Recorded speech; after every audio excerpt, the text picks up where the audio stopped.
여러분 안녕하십니까? 라디오 전망대 송유라입니다.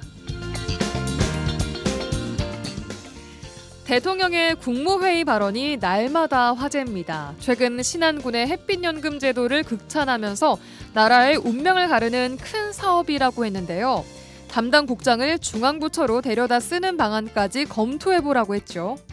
기초지자체 국장급 공무원을 대통령이 직접 거론하면서 중앙부처에서 일할 수 있는 가능성까지 언급한 것, 상당히 이례적인 일입니다. 신안군의 햇빛연금은 태양광 발전으로 발생한 수익을 주민들에게 배당금 형태로 환원해주는 사업인데요. 2001년 전국에서 처음으로 하고 있는 사업입니다. 이 정책을 통해 인근 지자체는 줄어들고 있는 인구가 신안군은 증가세를 이어가고 있고요. 대통령의 지시에 햇빛연금 제도는 2030년까지 2,500곳으로 확대가 된다고 합니다. 이제 위에서 아래로 일방적으로 내려오는 정책이 아니라 지방정부의 자구책이 정부의 정책화가 되는 변화가 생겼고요. 각자의 작은 아이디어가 더 중요한 시대가 왔습니다. 오늘 라디오 전망대가 준비한 내용입니다. 2025 여수 MBC 라이온스 청소년 봉사상 개인 부문 최우수상을 받은 최예준 학생을 세상에 이런 일이 코너에서 만나볼 텐데요. 세상을 변화시켜서 널리 사람들을 이롭게 할 아이디어들을 내놓은 학생이라고 합니다. 그리고 뉴스브리핑 라전 법정까지 이어집니다. 잠시 후에 뵙죠.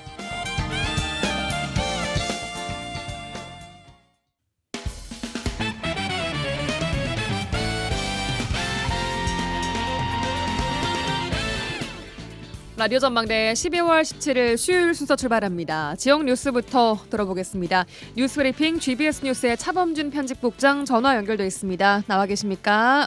네, 안녕하세요. 네, 안녕하세요. 첫 뉴스는 통합대학 관련된 소식입니다. 최근 전남 지역 민주당 국회의원들이 순천대학교와 목포대학교의 통합대학 명칭을 국립 김대중대학교로 명명하자 이런 기자회견을 하기도 했는데 결국 해프닝으로 끝이 났네요. 네, 순천대학교와 목포대학의 통합을 추진하는 실무기구인 이 두 대학 통합 공동추진위원회가 이 대학 명칭과 관련해 이 전남 지역 민주당 국회의원들이 제안한 이 국립 김대중대학교는 교명 후보에 포함되지 않았다 이렇게 입장을 냈습니다. 예. 이 목포대와 순천대학 두 대학 통합 공동추진위원회는 이 교명 후보와 선정 일정 등을 논의한 결과 김대중대학교는 교명 후보에 포함시키지 않았다는 입장입니다. 예. 이 결국 기자회견까지 열어가며 대학 명칭을 제안한 이 지역구 국회의원들이 체면을 크게 구긴 상황입니다. 지역 주민들의 좀 부정적인 여론 또한 고려한 것으로 보이는데 어떻습니까? 이 민주당 국회의원들이 기자회견을 한 이후에 지역의 여론은 곧바로 이 부정적인 의견이 쏟아져 나왔는데요. 예.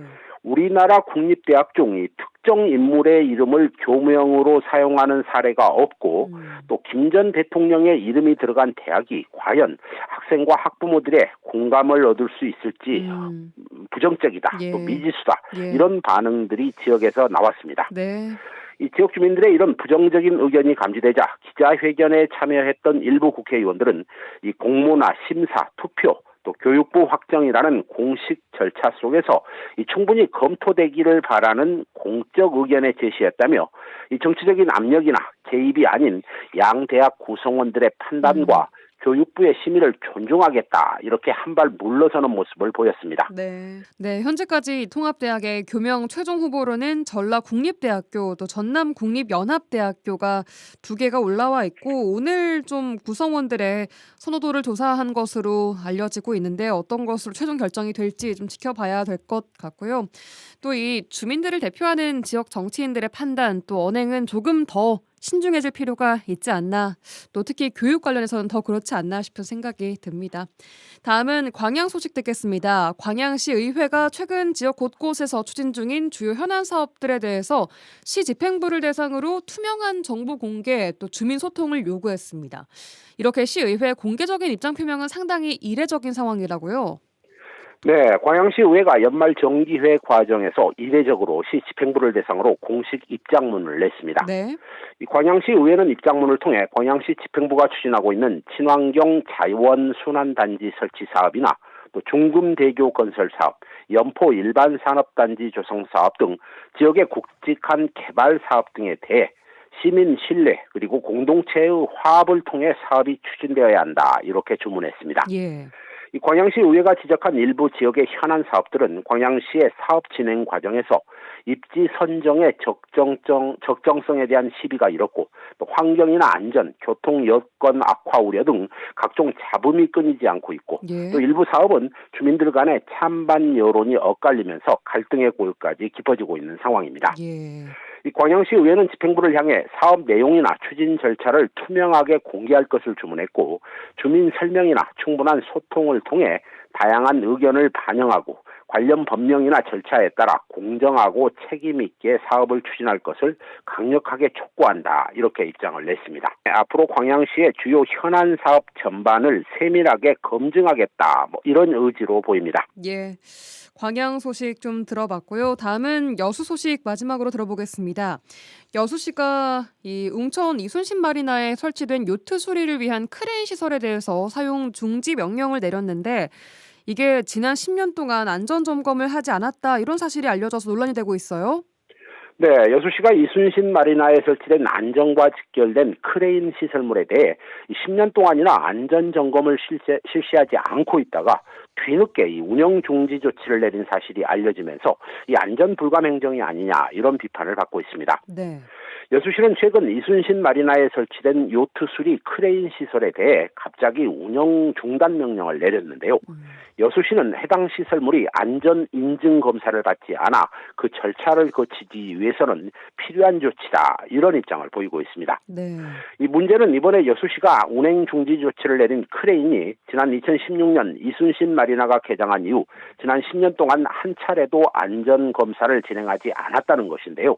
이 결국 여수시가 10년 동안 해당 시설물이 안전점검 대상인지 여부도 인지하지 못하고 방치했던 셈입니다. 예, 요트 수리 크레인이라고 하면 지난 10년 동안 그럼 마리나 그 장소에 있어 왔던 시설물입니까? 그렇습니다. 이 운영업체에서는 여수시가 예산을 편성해 집행할 수 있는 내년, 그러니까 내년 시점까지 이 시설을 이용하지 못해 피해가 불가피하다 이렇게 불만을 표출하고 있습니다. 그렇군요. 마리나 시설 운영 중단 조치에 대해 여수시 관련 부서는 이 안전 점검을 하지 않은 사실을 확인을 했고 이런 상태에서 운영을 지속할 수가 없어서 내년 예산이 편성이 된 만큼 용역을 진행해 안전 점검을 실시하고 안정적으로 시설을 이용할 수 있도록 조치를 하겠다 이런 입장을 보였습니다. 예. 결국 여수시가 10년 동안 몰랐다는 사실을 자인한 셈인데요. 행정의 미숙한 대처로 그 피해 업체들이 고스란히 떠안게 됐습니다. 예, 오늘 여기까지 듣겠습니다. GBS 뉴스의 차범준 국장과 함께했습니다. 고맙습니다. 네, 고맙습니다.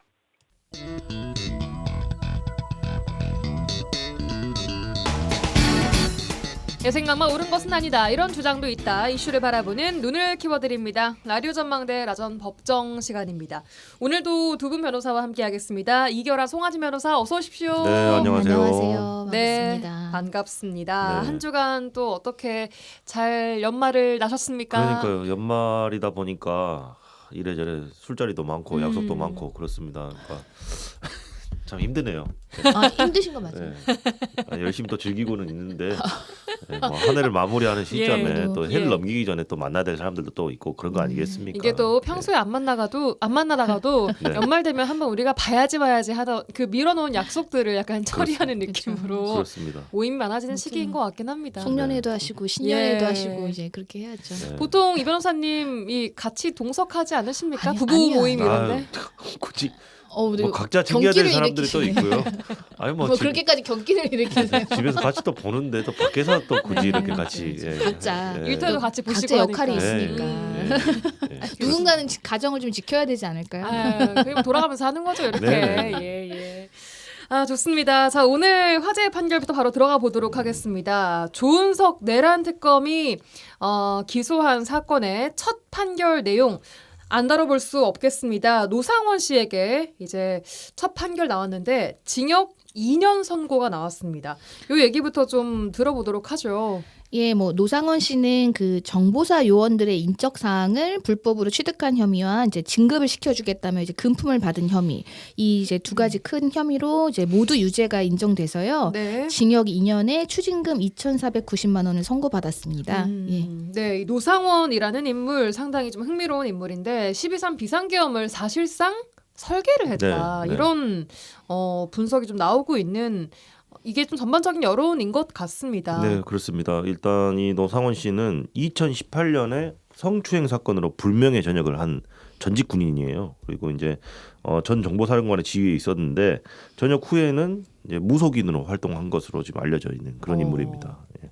그래요. 이게 그 김용현 전 국방부 장관이랑 굉장히 오랜 시간 네, 좀 맞아요. 연을 맺어왔다라고 알려지고 있고 그 과정에서 12.3 비상계엄에 깊숙하게 관여를 했다 이런 의혹을 좀 받고 있는 인물 네, 맞습니다. 그렇습니다. 아니겠습니까? 그러니까 민간인인데 노 씨, 지금은 예, 그렇습니다. 그러니까 노 씨가 작성한 것으로 알려진 그 수첩에 굉장히 비상계엄에 대해서 구체적인 계획들이 적혀 있어서 예. 민간인인데 이 사람 전직 군인이긴 하지만 그러니까요. 어쨌든 민간인 신분인데 이 사람이 사실상 12.3 비상계엄을 설계한 인물이다라는 게 좀 많이 드러났잖아요. 그래서 예. 국민들이 지금 충격을 받고 있는 그런 상황입니다. 네.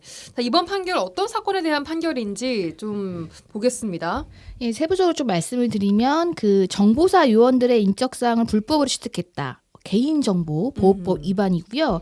그 다음에 이제 자신의 어떤 이제 군 전직 이제 그 정보 사령관이었으니까 어떤 군 인사 관계자들과의 어떤 자기 친분을 내세워서 네. 내가 진급을 시켜주겠다라고 하면서 금품을 받은 특정 범죄 가중처벌법상의 알선수재 혐의 이게 크게 두 가지 혐의로 이번 사건은 그러니까 내란과 직접적인 관련은 아니지만 이 두 가지 혐의로 이제 선고를 받은 걸로 이해하시면 되겠습니다. 네. 이 노전 사령관은 지금 중앙지법에서 내란 중요 임무 맞아요. 종사였던 혐의로도 지금 별도의 재판을 받고 있는데 맞아요. 요 이야기는 2부에서 자세히 더 이야기를 나눠보는 걸로 네네. 하고 일단 이번에 첫 판결이 나온 이번 판결은 두 가지 범죄에 대한 혐의 개인정보보호법 위반 그리고 말씀하신 특정범죄 가중처벌법상 알선 수재 그렇습니다. 혐의입니다.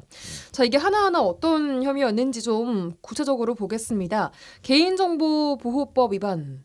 지난 2024년 12월 3일 비상계엄 당시 개인정보보호법을 이 비상계엄 관련해서 어떻게 위반했다는 겁니까? 일단 이 노상원 씨가 부정선거 사건을 수사할 제2수사단을 꾸리기 위해서 예. 문상호 전 정보사령관으로부터 정보사 요원들의 인적 사항을 넘겨받은 겁니다. 그러니까 예. 그런 인적 사항은 비밀에 붙여져 있는 개인 정보잖아요. 근데 그걸 불법적으로 넘겨받은 그 네. 혐의를 말하는 겁니다.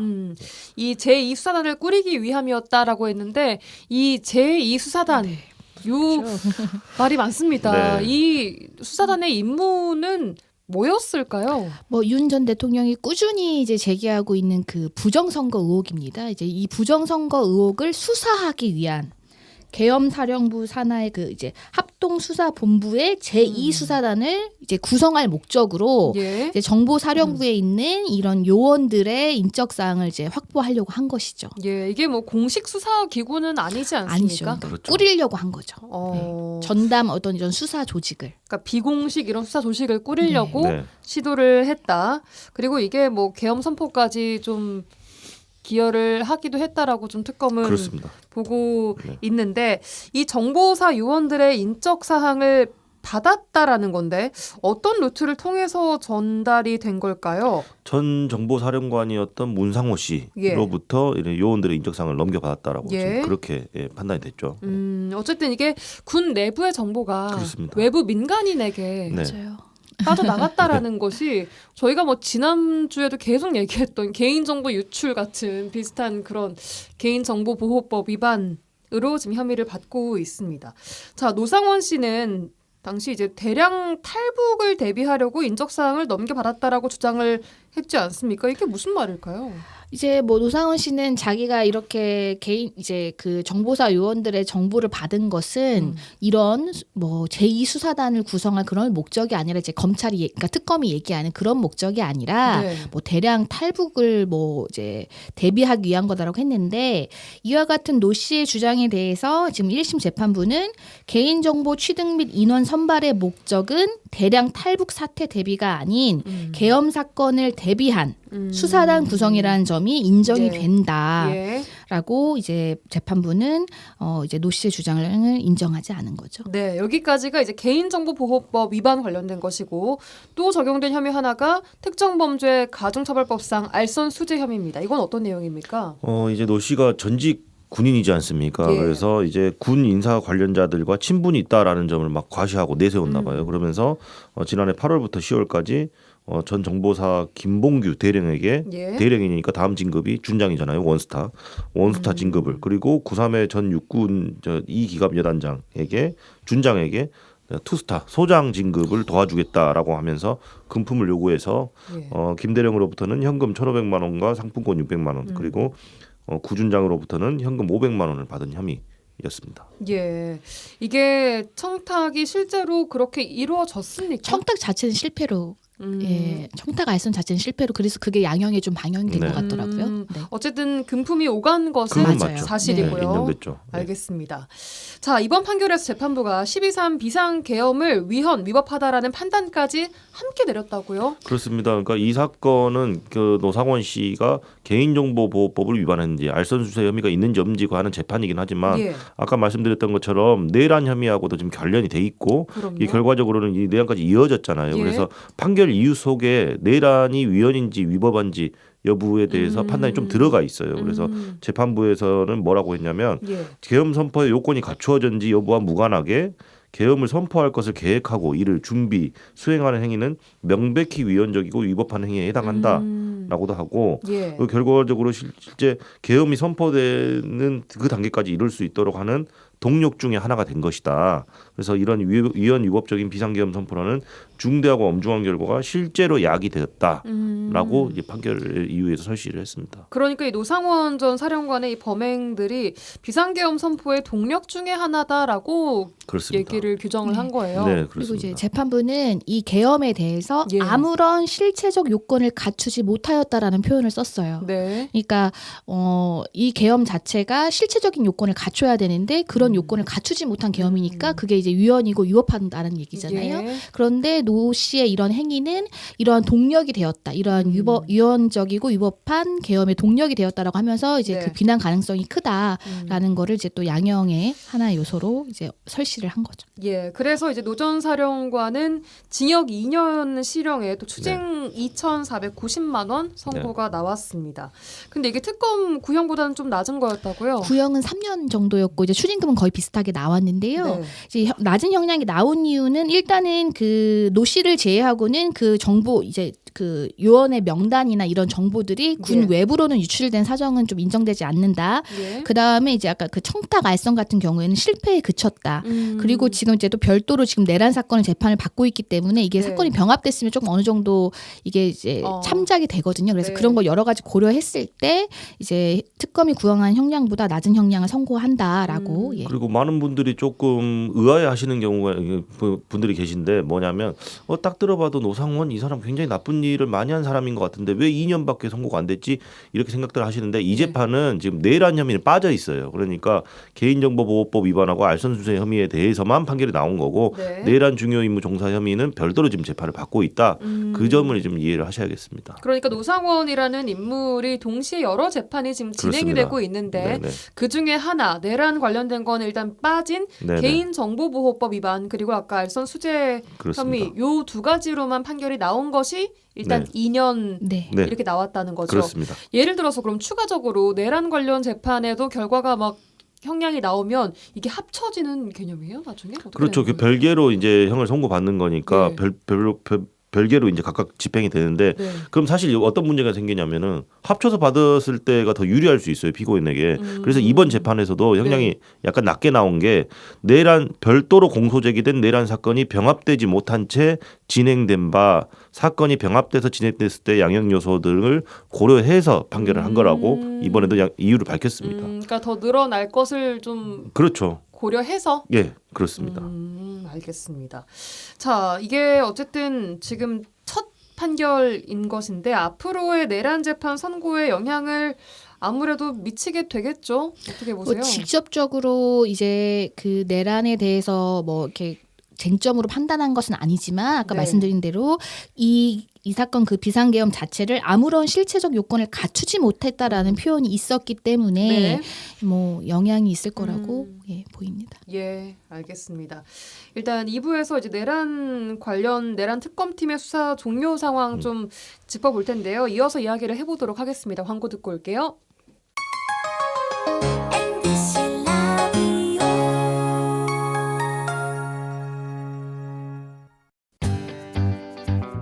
지영민과 함께하는 친절한 시사. 여기는 여수 MBC 송유라의 라디오 전망대입니다. 라디오 전망대 수요일 코너 나전 법정 함께하고 있습니다. 이결아 송하진 변호사와 함께하고 있고요.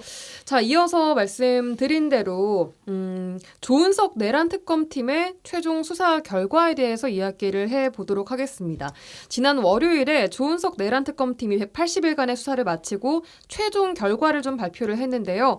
2024년 12월 3일 비상계엄이 선포됐던 동기와 또 준비 과정 등에 대한 결과를 내놨습니다.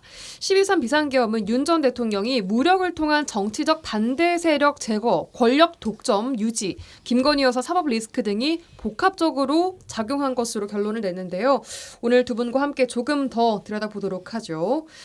일단 조은석 특검은 12.3 비상계엄 선포 행위에 대해서 윤석열 전 대통령의 내란 우두머리 혐의에 해당한다라고 좀 발표를 딱 못 박은 것 같아요. 예, 이번 발표 보니까. 단정적으로 못 예. 박으면서 발표를 했고요.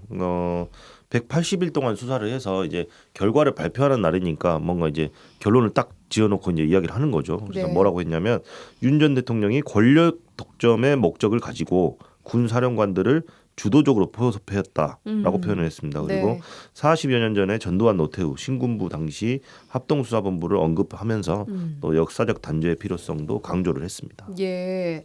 12.3 비상계엄을 윤 전 대통령은 대국민 담화문을 통해서 국회 줄탄핵, 또 민주당의 입법 독재, 예산 삭감 때문에 한 것이다 라고 얘기해 오지 않았습니까? 특검팀의 생각은 완전히 달랐던 거네요. 그렇죠. 이제 특검은 이 계엄의 동기에 대해서 네. 윤 전 대통령이 무력으로 정치적인 반대 세력을 제거해서 예. 궁극적으로는 권력을 독점하기 위해서 예. 계엄을 선포한 것이다라고 판단을 한 거죠. 네.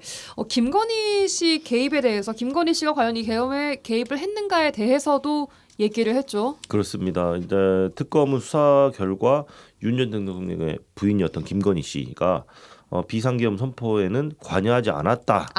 네, 관여하지 않은 것으로 일단 판단을 했고요. 근데 네. 다만 이제 계엄의 동기와 목적, 계엄이 실행되게 된 그런 배경에 예. 본인과 배우자에 대한 사법 리스크 해소가 포함됐다라고 언급을 했습니다. 네. 그리고 뭐 추가적으로 계엄 선포했을 때 김 여사와 크게 뭐 싸웠다라는 진술을 그런 확보했다. 얘기까지도 예. 밝혔죠. 그렇습니다. 뭐 내가 다 계엄- 계획이 있었는데 너 때문에 망쳤다 이렇게 해서 이제 근데 크게 뭐 다각도로 조사를 했다고 해요. 그래서 뭐 계엄 선포 당일에 뭐 보좌관이나 뭐 행정관, 뭐 당일 방문한 성형외과 의사까지도 뭐 조사를 했는데 뭐 몰랐다. 김건희 씨가 뭐 계엄과 관련된 사항 뭐 뭔가 일을 한 것은 발견되지 않았다. 이렇게 결론이 난 거죠. 예. 그리고 기존 보도에도 통하면은 뭐 그 다음 날 일정들도 뭔가를 뭐 하려고 했었던 게 있었는데 전혀 모르는 것으로 지금 어쨌든 특검도 결과는 그렇게 그렇습니다. 근데 결과를 이제 냈습니다. 아까 말씀하신 것처럼 이제 어떤 일정 부분 동기가 되고 배경이 되었다라는 점은 이제 확인을 해준 거죠. 예. 알겠습니다. 윤 전 대통령 취임 초기부터 그러니까 비상계엄 한참 전부터 뭐 2년 전부터 그쯤부터 비상대권에 대한 발언을 해왔다라는 특검팀 발표도 있었는데 이건 좀 어떤 의미로 봐야 할까요? 특검은 이제 윤 전 대통령이 취임 초기부터 이제 비상대권을 염두에 두고 여러 차례 주변의 일을 언급했다. 그리고 본격적으로는 2023년부터 물밑 작업을 벌였다고 판단을 했습니다. 예. 사실 좀 무시무시한 이야기도 그러니까요. 있어요. 그러니까 2022년 11월 25일 국민의힘 지도부 만찬에서 이런 발언을 했다고 합니다. 나에게 비상대권이 있다. 내가 총살을 당하는 한이 있더라도 다 싹 쓸어버리겠다. 이런 말을 했다고 하는데 그러니까 초기 단계부터 이런 무시무시한 생각을 가지고 계셨다고 하니 참으로 끔찍합니다. 네. 예, 싹 쓸어버리겠다 이런 네. 말이 뭐 어떤 맥락에서 이렇게까지 얘기가 나왔을지는 모르겠습니다만 대통령이라는 사람의 입에서 나올 수 있는 말은 절대로 아닌 것 네. 같고 결국 진짜로 비상계엄이 선포가 됐기 때문에 이런 지나갔던 말들이 또 의미가 있고 다시금 보게 되는 것 같습니다. 네네.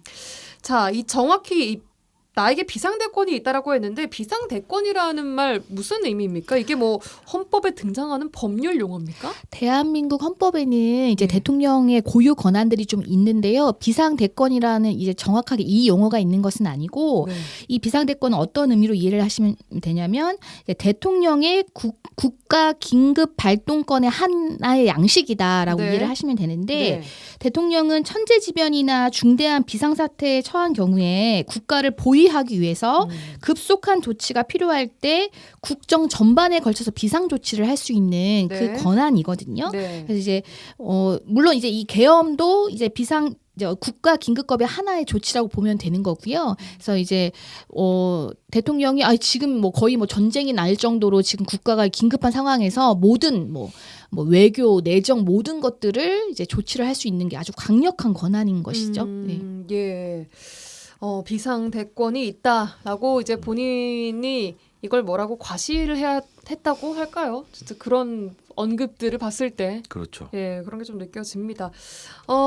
자, 그럼 위헌 불법적인 비상계엄을 모의하고 또 진행한 과정에 대해서는 어떻게 수사가 됐습니까? 일단 특검은 윤 전 대통령이 2023년 10월에 군 인사를 앞두고 비상계엄 시기를 전후 언제 할 것인지 예. 이를 검토한 정황도 지금 포착을 했다고 하고요. 예. 그래서 사실 이때부터 비상계엄 준비가 본격화된 것이 아니냐라고 보았습니다. 네. 그렇다면 비상 입법기구 설립에 대한 특검팀 결론 어떻게 났습니까?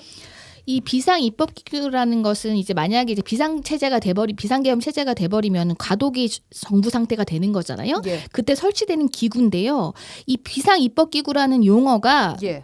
또 노상원 씨가 나오는데 이 노상원 씨의 수첩에 언급이 되어 있고요. 이 기구를 창설하려고 했던 계획이 이제 수사 과정에서 확인이 됐습니다. 예. 구체적으로 그 수첩에 어떤 식으로 기재가 되어 있냐면 예. 국회 봉쇄 후 국가 비상 입법기구를 창설하여 예. 대통령 3선 연임 및 후계자 지명, 국회의원 정수를 150명으로 감축, 그리고 국가안전관리법 제정을 내용으로 한 개헌을 추진한다라고 굉장히 구체적으로 적혀져 있고요. 네. 그럼 비상계엄이 선포된 후에 당시 최상목 기획재정부 장관이 건네받은 문건에는 국가 비상 입법기구 관련 예산을 편성할 것이라고 적혀 있었다고 합니다. 예. 그래서 이 비상 입법기구를 통해서 사실상 이제 계속 이제 권력을 유지하려고 했던 것이죠. 입법권을 좀 장악하려고 그렇죠. 했다. 입법, 행정, 사법 모두 다 장악하려고 모두다. 했던 거죠. 네, 그러니까 국회를 한마디로 쓸어버리고 비상 입법기구를 별도로 만들어서 예. 뭐 내용 그 메모돼 있는 내용 보면 무시무시합니다. 뭐 3선 연임, 뭐 후계자 지명 뭐 이런 내용도 지금 메모에 적혀 있다고 하는데 그리고 뭐 체포 명단 정치인들 명단도 네. 많이 맞아요. 뭐 밝혀졌고 또 언론사 뭐 단전해라. 맞아요. 아니 이게 그런 거는 사실 지금까지 언급 많이 돼서 별로 놀랍지도 않은데 뭐 3선 연임 후계자 지명 뭐 무슨 그 지금 무슨 뜻이에요? 3선 연임 후계자 지명. 그러니까 3번 대통령 해먹을 수 있고 후계자를 지명해 뭐 지금 공산국가입니까? 뭐 이게 참 말이 안 되는 그러니까 이런 장기 이야기들이 집권을 꿈꾼 거죠. 그렇죠. 이런 이야기들이 메모에서 발견됐다고 하니까 더욱더 끔찍한 거예요. 이런 생각을 하고 있었다는 거 아닙니까? 무섭습니다, 좀. 예. 또 비상계엄의 명분을 만들기 위해서 비정상적인 군사 작전을 시행하려고 했다는 사실도 적시를 하지 않았습니까? 이건 뭐 이제 북한 관련된 것 같아요. 예. 그렇습니다. 어쨌든 비상계엄을 선포를 하려면 그럴싸한 명분이 있어야 될 거 아니에요. 상황이 있어야 될 거고 기본적으로 계엄은 전시 사변 또는 그에 준하는 국가 비상사태일 때만 선포를 할 수 있는 건데 예. 이렇게 이제 비상계엄의 명분이나 여건을 만들기 위해서 비정상적인 군사작전으로 북한의 무력 대응을 유발하려 했다. 예. 그러니까 다들 아시겠지만 뭐 그 무인기를 투입해가지고 예. 뭐 어떻게 평양에 했다든지 이런 내용들을 이야기를 한 겁니다. 그러니까 예. 그리고 또 이영 전 사령관의 휴대전화에서는 뭐 이런 정황을 뒷받침하는 어떤 메시지도 발견됐는데 전시 또는 경찰력으로 통제 불가 상황이 와야 된다. 그리고 군사적 명문화, 공세적 조치, 적의 요건을 조성. 뭐 이런 메모들이 발견됐다고 해요. 그래서 저게 뭘 조성? 적의 요건. 적의 그러니까. 요건이라는 거는 이제 비상계엄을 선포할 수 있는 요건을 만들어야 된다. 네, 그런 취지로 적혀져 있었던 걸 그러니까 보이고요. 한마디로 좀 뭔가 사단을 만들어가지고 시끄러운 혼란스러운 그러니까 전시에 상황을 준하는 사태를 만들어야 만들어 보자 된다는 거죠. 이러는 거죠. 그럼 이거 그 진짜 외환죄 아닙니까? 저번에 저희가 다른 주제로 얘기를 해봤었습니다만 외환죄가 적용돼야 되는 거 아닙니까? 그래서 지금 이제는 외환죄는 헌법 제2장에 규정이 돼 있는데요. 외환죄의 형태가 여러 가지가 있어요. 근데 그 중에서도 이제 일반 이적죄를 적용한 건데 왜 그러냐면 이 만약에 외환 유치죄를 적용하려면 외국과 통모하여, 그러니까 여기 요건들이 조금 다 있어요. 그래서 뭐 적국을 위하여, 적국과 합세하여 이런 요건들이 있는데 일반 이적죄 같은 경우에는 이러한 요건들을 제외하고 이외에 대한민국의 군사상 이익을 해하거나 적국의 군사상 이익을 공여한 자는 무기 또는 3년 이상의 징역이거든요. 그렇기 때문에 지금 이 특검 자체가 내란 외환 혐의잖아요. 그래서 그 부분에 대해서도 이제 그 재판이 또 진행 중인 것이고요. 그러니까 원래 혐의는 외환 유치죄를 적용을 하려고 했었습니다만 네. 말씀하신 뭐 통모 맞아요. 요 부분이 네, 이제 그쵸. 입증이 안 된 거예요? 그렇습니다. 그러니까 입증이 안 됐다기보다도 그러니까 각 죄들이 비슷한 유사한 죄들이 있어요. 그러니까 외환유치죄, 여적죄, 뭐 이적죄 이런 것들이 있는데 외환유치 같은 경우에는 외국과 통모를 해야 된다라는 요건이 있고, 근데 북한과 통모를 했는지 여부까지 밝혀지지는 같이 모의를 못한 거죠. 했다라는 그렇죠. 그런 정황은 없는 네, 그렇죠. 거니까. 북한한테 연락해가지고 야 우리 한번 쇼 한번 해보자 멋지게 뭐 이런 거는 이제 안 나왔다라는 거예요. 그리고 그것도 아니고 뭐 이적죄 같은 경우에는 적국을 위하여 북한을 위해서 또 한 건 아니잖아요. 그래서 이런저런 요건들이 이제 포섭이 안 될 것 같으니 일반 이적죄 뭐라고 규정이 되어 있냐면 앞서 말씀드린 제가 뭐 외환유치나 여적죄, 이적죄 이런 것들에서 말한 그런 요건 이외에 대한민국의 군사상 이익을 해하거나 적국의 군사상 이익을 공유한 자 처벌하는 죄입니다. 그래서 대한민국의 군사상 이익을 해한 것은 분명히 맞잖아요. 그런데 아까 앞서 말씀드린 다양한 요건들이 포섭되는 그런 형태의 사건은 아니었다라고 판단한 거죠. 그렇군요. 네. 자, 이 노상원 씨에 대한 1심 판결 앞서 화재 판결 시간에 저희가 살펴봤었는데 말씀드린 대로 노상원 씨도 내란 중요 임무 종사에 대한 혐의 또한 받고 있기도 하고 재판이 진행 중입니다. 특검이 이렇게 좀 꼼꼼하게 수사를 결과를 쫙 이렇게 발표를 했음에도 불구하고 그 이후에도 내란죄가 성립을 하느냐를 두고는 여러 의견들이 좀 나오고 있는 것 같아요. 법조계에서도 여러 의견들이 좀 나옵니까? 이게 이제 저희가 이제 이 시간을 통해서 뭐 그 형법의 구성 요건이라는 표현을 좀 썼었는데 우리가 어떠한 죄를 지었다고 했을 때는 그게 해당이 돼야 돼요. 그래서 그냥 나쁜 놈이다 이걸로는 안 되고 형법상 내란죄는 국가 권력을 배제하거나 국헌을 문란하게 할 목적으로 폭동을 일으킨 경우에 성립합니다. 그러면 이제 여기서 문제가 되는 게 국헌을 문란하게 할 목적이 인정되는지 그리고 폭동에 준하는 행위가 있었는지가 문제인데요. 이제 내란죄가 성립한다는 의견은 뭐냐면 대통령이 어떠한 요건도 못 갖춘 비상계엄을 선포하고 실행한 것 자체가 국헌 문란 행위다. 그리고 국회를 이제 군대를 동원해서 국회를 장악하려고 하고 입법부 기능을 마비시키려고 한 행위도 국헌 문란 행위다. 그렇기 때문에 내란죄가 성립한다라는 의견이 있는 반면에 일단은 또 구성 요건에 폭동을 일으킨 자여야 되거든요. 그러면은 지금 이 이제 비상계엄이 그런 요건을 못 갖췄다고 하더라도 이게 폭동 수준에 이르렀느냐 이거에 대해서 조금 약간 의견이 분분한 거죠. 특검은 폭동이란 단어도 언급을 했지 않습니까? 그렇죠.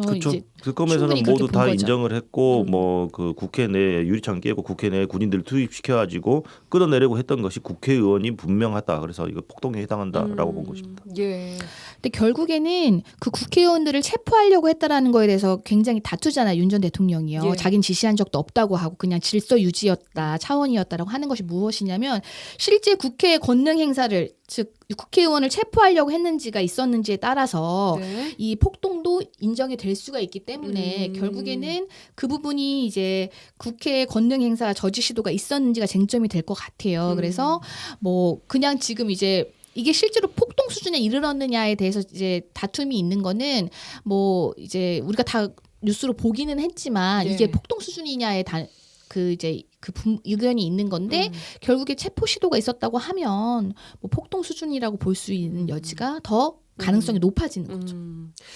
자, 이제 공은 사법부로 넘어갔습니다.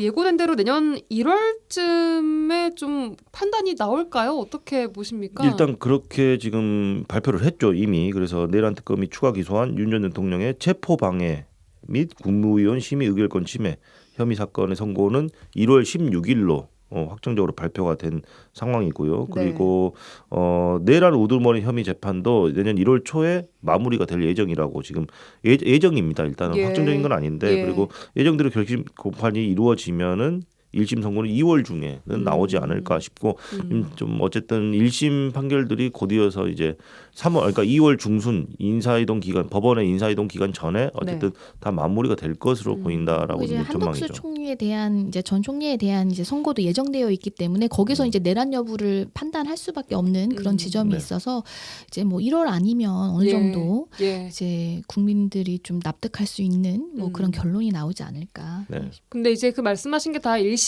아닙니까? 그렇죠. 그렇습니다. 맞습니다. 1심이니까 이게 최종 판결 대법 판결까지 탁 날려면 시간이 또 그렇죠. 꽤 걸릴 거 아니겠습니까? 근데 또 그 사이에 또 내란 전담 재판부 이슈가 있기 때문에 예. 그게 또 이제 무한정 사건을 끌지는 못할 것 같다라는 생각도 들고요. 그래서 어쨌든 그래도 내년 안에는 다 정리가 되지 그러니까요. 않을까 싶어요. 네. 예, 일단 벌써 1년이 지나버렸고 그렇습니다. 1년을 더 막 재판만 하면서 지내는 것을 국민이 보고 있는 것도 지금 상당히 필요한 그런 굉장히 피곤한 일이죠. 상황이 좀 이어지고 있는데 어쨌든 일단 예고된 1심 결과 1월에 좀 지켜봐야 될 것 같고 그때 다시 한번 또 이야기를 나눠보도록 하겠습니다. 여기까지 듣겠습니다. 가전법정 이결아 송하진 변호사와 함께했습니다. 고맙습니다. 네, 감사합니다.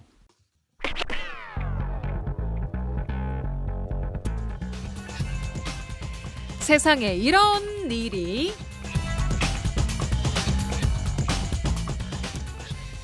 네, 이미지 리포터와 함께하겠습니다. 어서 오십시오. 네, 안녕하십니까? 네, 어서 오세요.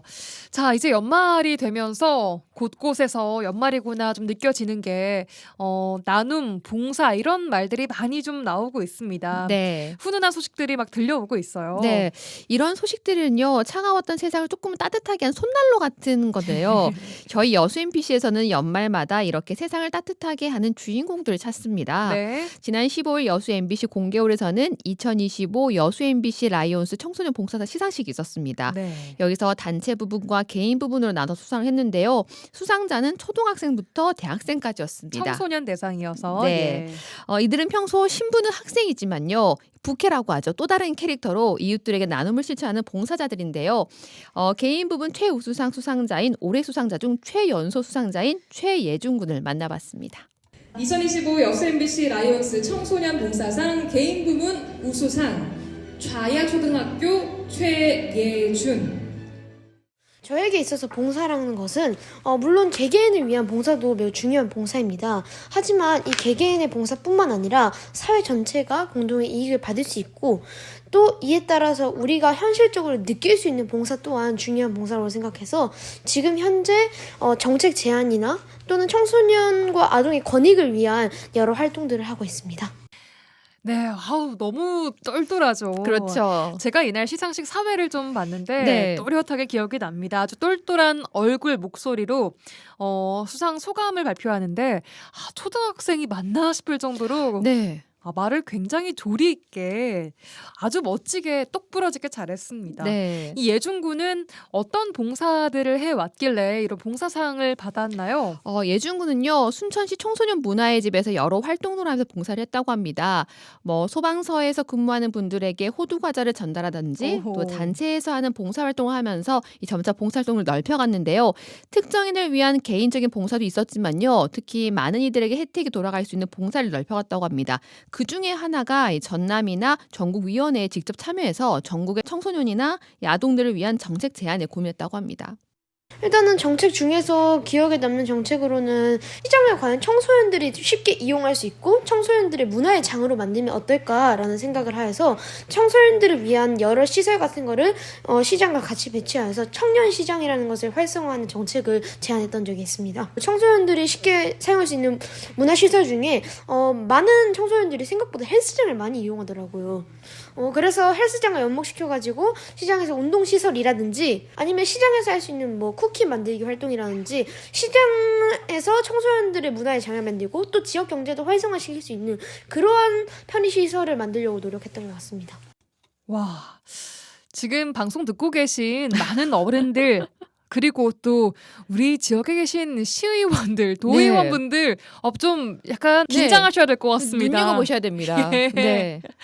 와, 정말 대단합니다.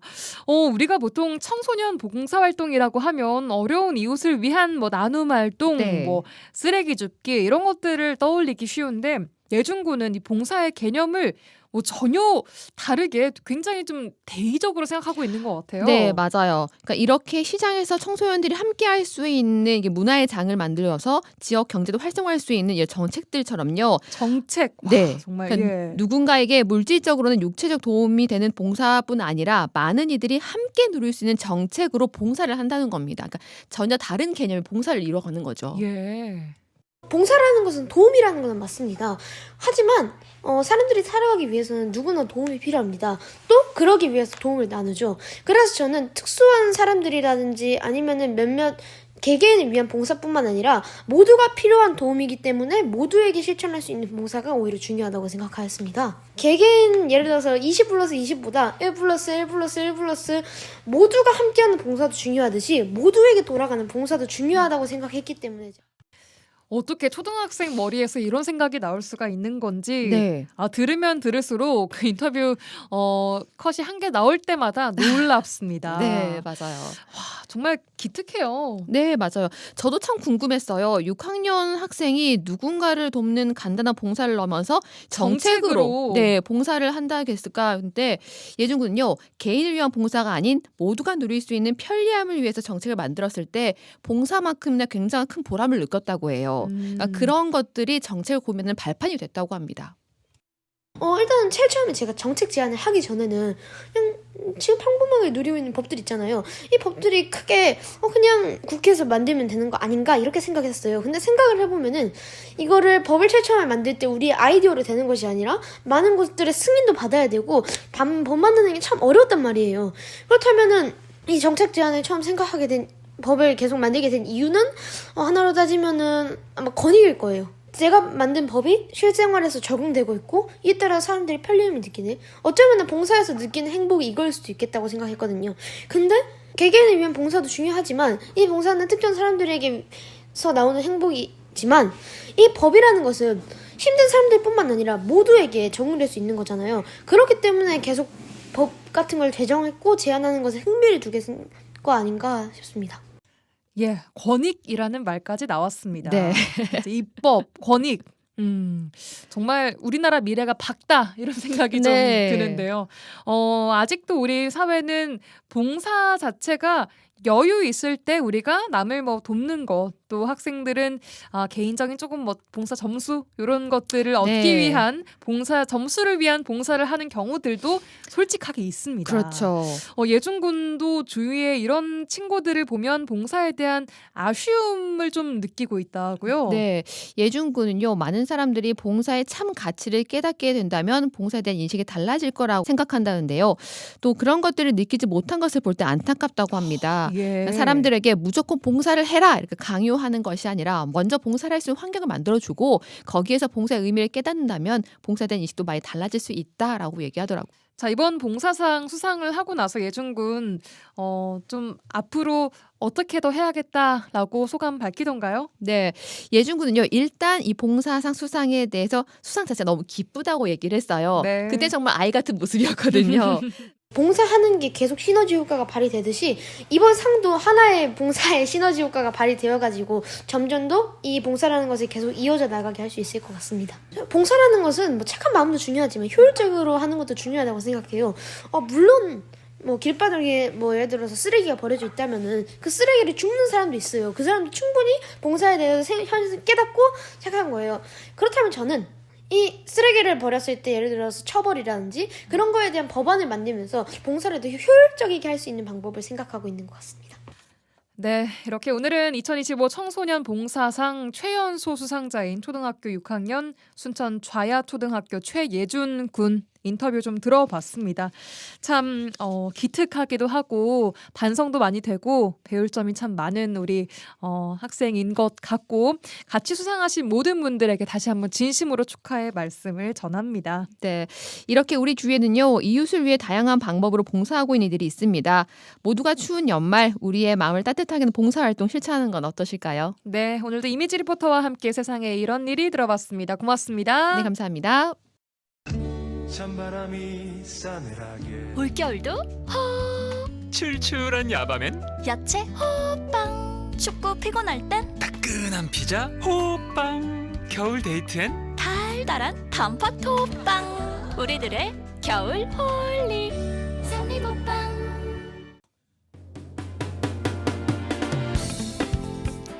라디오 전망대가 12월 17일 수요일에 준비한 내용은 여기까지입니다. 저는 내일 돌아오겠습니다. 구성 이선화, 연출 송유라였습니다. 고맙습니다.